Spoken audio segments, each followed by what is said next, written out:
Space had always been silent to the Virix Alliance. For centuries, their fleets moved through the stars without fear. No species had ever challenged them. Their armadas were massive, polished, and countless. When they entered a system, worlds surrendered before the first shot was fired. On this day, the Alliance fleets gathered near a quiet blue star. It was meant to be routine. Scouts had reported a small, young species nearby, humans, soft-bodied, short-lived, still divided. No threat at all. The High Admiral watched the space before him through glowing screens. Thousands of Virix warships floated in perfect formation. Their engines hummed with confidence. This was not a battle. It was a warning mission. Then the sensor spoke, a low alert pulse across the command deck. Officers paused. One alert became many. Data streams flooded the displays. Something had entered the system. The Admiral leaned forward.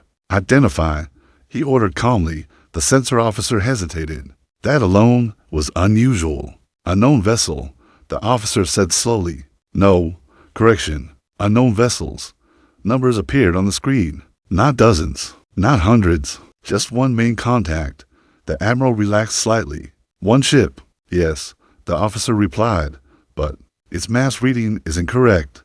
The image sharpened. Space bent slightly around the object as the flight itself struggled to move past it. The ship was enormous. Not wide and flat like Alliance carriers, not thin and sharp like their destroyers. This ship was solid. Layered armor plates covered its surface like overlapping scales. Long weapon housings ran along its sides. Lights burned softly across its hull, not decorative, but functional. The ship did not hide. It did not dodge sensors. It simply arrived. Silence filled the command deck. The Admiral frowned. That is one ship. Yes, the officer whispered. It is larger than our command carrier. A ripple of discomfort passed through the officers. No single ship was ever built that large, not even by the oldest races. The human ship moved forward, slow and steady. Behind it, space shimmered again. More ships appeared, not small escorts, not fighters, warships, heavy cruisers, carriers, each one similar in shape but different in size. Like parts of a single idea, they formed a loose formation behind the giant vessel. Calm and controlled. No weapons fired. No messages sent. The Virix fleets began adjusting positions, not by order, but by instinct. Ships spread out. Weapon systems warmed. The Admiral raised a claw. Hold formation, he commanded, but his voice lacked its usual strength. The sensor officer spoke again, voice tight. Their power output. Sir, each ship is running at combat readiness. Shields at full strength. Weapons online. Another officer turned from his station. They are not afraid. The human ship stopped at the edge of Alliance space. The largest vessel moved slightly ahead of the others. A signal came through, not an attack, not a warning tone, a voice. Clear, calm, human. This is the human warship Resolute. You have entered protected space. State your intent. The words were simple. The tone was polite. That frightened the Admiral more than any threat. Protected space. Humans had never claimed space before. The Admiral signaled for response. This system is under Virix authority. Withdraw your vessel. There was a pause. Not static. Not confusion. Just silence. Then the human voice returned. Negative. That single word echoed through the command deck. The Resolute moved again, slowly, deliberately. It rotated, presenting its broadside. Weapon ports opened across its hull like countless dark eyes. Every Alliance sensor screamed. Energy readings spiked beyond known limits. Weapon signatures did not match any known technology. Rail cannons larger than frigates locked into position. Missile bays the size of cities opened. The smaller human ships followed. Aligning with perfect timing, the Admiral felt something new rise in his chest. Fear. This was not a bluff. This was not a young species showing pride. This was a warning. Across the armadas, Virix ships began to break formation. Some commanders tried to retreat. Others powered weapons in panic. Orders overlapped and collided. The human ships did nothing. They waited. The Admiral understood then. Humans had not come to negotiate. They had come to show something, and they had chosen only one ship to speak for all of them. The silence stretched, heavy and unbearable. As the Alliance realized the terrible truth, the humans had built warships not to threaten, but to end wars before they began. The silence did not break. Across the Virix armadas, thousands of ships floated in uneasy stillness. Weapons were charged. Shields were raised. Yet no one fired. Every commander waited for someone else to make the first move. The High Admiral stared at the human warship. It did not move like a predator rushing its prey. It waited like a mountain, patient and unmoving, certain of its place. Why do they not attack? One officer whispered. The Admiral did not answer. He was watching the data. The human ship's shield readings were stable, calm, and deep, not flaring, not reactive, as if they had no reason to rush. Another alert flashed. "Sir," the sensor officer said, voice tight, "we are being scanned." "Scanning is normal," the Admiral replied. "No," the officer said slowly. "This is not a surface scan. They are reading internal layouts, crew movement, power routing." The Admiral's eyes widened. That level of scanning was impossible during live combat conditions. "They see everything?" he asked. "Yes, sir, they see. All of us." A quiet fear spread through the bridge. The Alliance had always believed their systems were advanced, encrypted, secure. Yet the humans were looking through them like thin glass. A new signal arrived. The human voice returned, unchanged, calm as before. "We are aware of your fleet's strength. We are aware of your weapon range. We are aware of your command structure." The Admiral clenched his claws. This was no coincidence. This was control. "You are in violation of our territory," the Admiral replied, forcing firmness into his voice. "Withdraw now." There was another pause. Then the human spoke again. "This system is under human protection. We will not repeat ourselves." The words were simple, clear, final. The Admiral signaled weapons control. "Target the lead ship," he ordered. "Fire a warning volley." The officers hesitated. A small volley. He snapped. Now, a line of Alliance cruisers fired together. Bright energy beams cut across space, fast and precise. They struck the human ship's shields. Nothing happened. No explosion. No shield flare. The beams vanished like rain hitting stone. Gasps filled the bridge. The human ship did not return fire. Instead, its shield shifted slightly, adjusting without effort. The human voice returned one last time. "That was your warning." The Resolute fired. It was not a beam. It was not a missile. Space itself seemed to fold as a single kinetic round launched forward. One Alliance cruiser vanished. Not exploded. Not shattered. Gone. Its energy signature ended instantly, like a light switched off. Before the shock could settle, a second round fired. Another cruiser disappeared. Then a third. Each shot was slow, measured, and precise. Panic broke the armadas as ships scattered. Order screamed across channels. Some vessels turned to flee. Others fired wildly, desperate to respond. The human fleet moved, not fast, not aggressive, perfectly coordinated. Smaller human ships surged forward, cutting off escape paths. Their weapons fired only when needed. One shot, one target. No waste. Alliance weapons hit human shields again and again. Nothing broke through. On the Vyrix command bridge, alarms screamed nonstop. Damage reports flooded in. "We are losing ships." An officer cried. "They are targeting command vessels." The Admiral watched in disbelief. The humans were not destroying randomly. They were dismantling the fleet piece by piece, removing leaders, cutting coordination. "They are hunting us," he whispered. A new message appeared on screen. Live visual feed. The human bridge. Humans stood calmly at their stations. No shouting, no panic. Their faces were focused, controlled. This was not their first war. A human officer spoke. "This engagement will end when your fleets disengage and withdraw from protected space." The Admiral's pride burned. "You expect us to retreat from one ship?" The human officer did not smile. "You are not fighting one ship," he said. "You are fighting restraint." Another Alliance cruiser vanished. The Admiral felt the truth crush him. Humans were not using their full power. They were holding back. Slowly, he lowered his head. "Signal retreat," he said quietly. One by one, Alliance ships powered down weapons and turned away. The human fleet did not chase. They did not fire. They watched. When the last Alliance ship crossed the system boundary, the human ship stopped. The Resolute remained, silent and unmoving, until space was empty again. Only then did it turn and vanish into folded space, leaving behind a broken belief that would echo across the galaxy. News traveled fast through the galaxy, even faster than ships, within days. Reports of the failed Vyrix advance reached every major power. Sensor logs, damage recordings, and survivor accounts spread through secure channels. Many dismissed them at first. One human ship defeating entire armadas sounded impossible, but the data could not be denied. Entire Vyrix fleets had withdrawn. Command vessels were missing, not destroyed, not drifting, simply erased. On Vyrix Prime, the High Council gathered in silence. The High Admiral stood before them, his posture heavy with shame.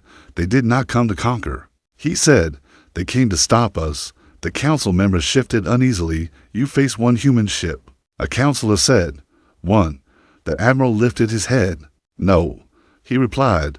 "I face their patience." Screens activated around the chamber, showing images of the Resolute, hull scans, weapon readouts, shield data. Each report confirmed the same truth. Human technology did not focus on speed or numbers. It focused on endurance and control. They built their ships to survive, the admiral continued, and to end battles quickly. Across the galaxy, other species began asking questions. Who were the humans? They had existed for centuries, trading quietly, exploring carefully, never expanding aggressively. Their colonies were few, their borders small. Now it was clear those borders were not weakness. They were choice. In a distant system, the Korath Dominion met in secret. Their fleets were even larger than the Vyrix armadas. Their generals argued loudly. "We should strike now," one general said, "before humans spread further." Another general shook his head. "You did not see the data. That was one ship." A third voice spoke, calm and cold.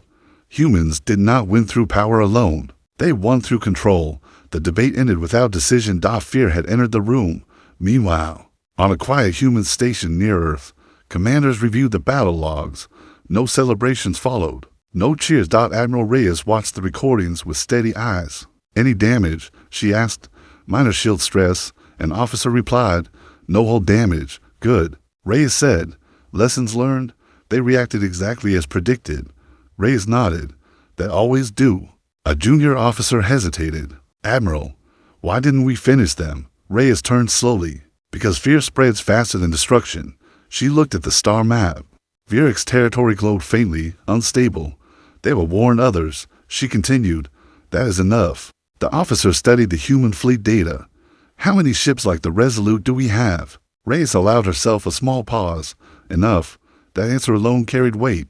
Across human space, shipyards worked silently. Massive frames floated in orbit, half-built and heavily guarded. Humans did not race to arm themselves. They prepared. On distant worlds, alien diplomats requested meetings. Trade offers arrived. Apologies followed. The humans responded slowly. Every message received a calm reply. Humanity did not boast, did not threaten, did not expand. But every reply ended the same way. Human space is protected. On Vyrix Prime, the High Admiral stood alone, staring at the stars.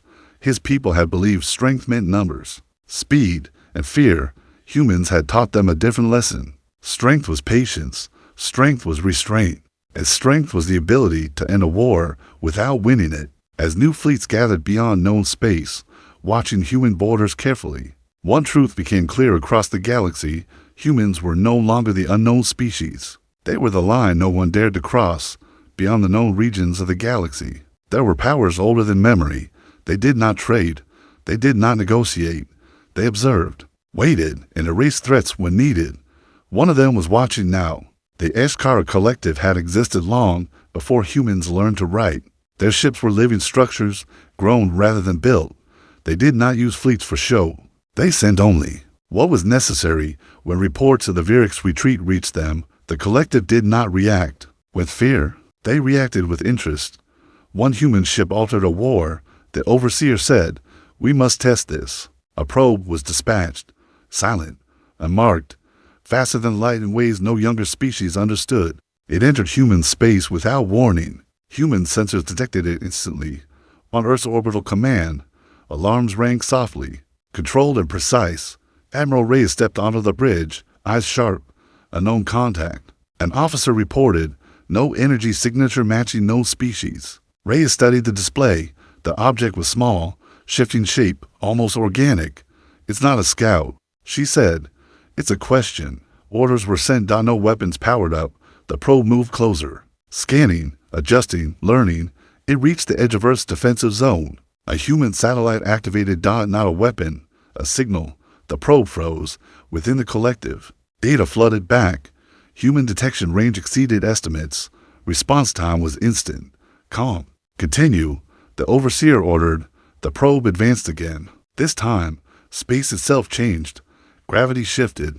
The probe slowed, dragged by invisible force. Its system screamed as control vanished. On the human bridge, an officer spoke quietly. Containment field stable. Reyes nodded. Show them. The probe was pulled closer, wrapped in layered energy, its structure mapped in seconds. Then the humans released it. No damage, no pursuit. The probe vanished back into deep space. Silence followed. For the first time in centuries, the collective hesitated. They allowed it to escape. One elder said, "They wanted us to see." The overseer replied. Debate followed. The collective had never faced a species that chose restraint over dominance. "They are hiding something," another voice warned. The overseer agreed. And so, a decision was made. Not a probe, a ship. One Ishkar war vessel entered human space, massive and alive, its hull pulsing with slow, alien rhythm. This time, humans did not wait. The Resolute was not alone. 6 human, capital ships emerged from folded space, surrounding the intruder at a respectful distance. No weapons fired. A signal was sent. "This space is protected," the human voice said. "State your purpose." The Ishkar ship responded, its voice layered and ancient. "We test." Admiral Reyes stepped forward. "Then observe." The human ship's powered-up systems the galaxy had never seen. Fields layered upon fields. Space bent gently, carefully controlled. The Ishkar ship attempted to move. It could not. Not trapped. Held. The collective watched through the ship's senses, as human technology interacted with theirs, not violently, but precisely. "You could destroy us," the alien voice said. "Yes," Reyes replied. "We choose not to." The silence that followed carried more weight than battle. The Ishkar ship withdrew. Allowed to leave. As it vanished, Reyes exhaled slowly. "Prepare the others," she said. The galaxy was changing, and humanity was done hiding. The withdrawal of the Ishkar ship did not bring peace. It brought fear across the galaxy. Ancient records were open. Species that had never spoken to one another began sharing information. What they found disturbed them deeply. Human technology was not new. It was refined. The patterns were clear. Human ships were built with layers upon layers of backup systems. Their weapons favored certainty over destruction. Their defenses were designed to last, not impress. And everywhere the same detail appeared. Human ships were always holding back. On neutral worlds, emergency councils formed. Old enemies sat together, united by a shared concern. If humans wished to rule, one delegate said, they already would. Another replied quietly, "That is what frightens me on Earth." Diplomats gathered in a large chamber overlooking the planet. Screens showed representatives from dozens of species. Fear was visible even through translation filters. Admiral Reyes stood beside Ambassador Chen, hands behind her back. The first question came quickly. "Why now?" The delegate asked. "Why reveal your power?" Chen answered calmly, "Because someone crossed the line." Another voice followed. "You speak of protection. Protection from whom?" Chen looked around the chamber. "From history," murmurs spread. "We did not always have this power." Chen continued, "We earned it." An image appeared on the screen. Earth. But not the Earth of today. Cities burned. Skies darkened. Oceans rose. Human voices cried out in chaos. "We nearly destroyed ourselves," Chen said. "Wars, fear, pride." The images shifted. Early human ships, crude and fragile, drifting through hostile space. Colonies lost. First contact disasters erased from public memory. "We learned," Chen said softly. "Survival is not about winning every fight. It is about ending them." The delegates watched in silence. "We built weapons we hoped never to use," Reyes added, "and rules we always follow." A delegate from the Korath Dominion spoke. "What rules?" Reyes met the camera's gaze. "We do not strike first. We do not conquer. And we do not allow genocide." The word hung heavy. "We have seen it," Reyes continued. "On our world. On others." The screen changed again. A distant system, ruined planets, broken fleets. "This is why human space is protected," Chen said. "Crossing our borders means you accept our laws." Fear mixed with understanding. "And if we refuse?" Another delegate asked. Reyes answered without anger. "Then we stop you." The chamber fell silent. No threats followed. No demands. Only truth. When the meeting ended, messages flooded human space. treaties, alliances, requests for protection. Humans accepted some, declined others. They did not rush. Beyond the councils, in dark regions of space, whispers spread. The humans were not preparing for war. They were preparing for something worse. Admiral Reyes stood alone later, watching shipyard feeds. New vessels took shape, larger than the Resolute. Stronger, a young officer approached. "Do you think they believe us?" Reyes nodded slowly. "Enough of them, and the rest?" She looked toward the stars. "The rest will learn." The warning came without drama. No alarms. No panic. Just a signal that did not belong. Across human and alien sensors alike, space trembled. A pattern emerged, old and wrong, like a scar reopening. Stars dimmed. Communications faded. Something was entering the galaxy. The ancient records named it only once. The DEVOURER. It was not a fleet. It was not a species. It was a moving collapse, consuming systems, leaving nothing behind. Civilizations had vanished before it, erased so completely they were remembered only as silence. The Eshkara recognized it first.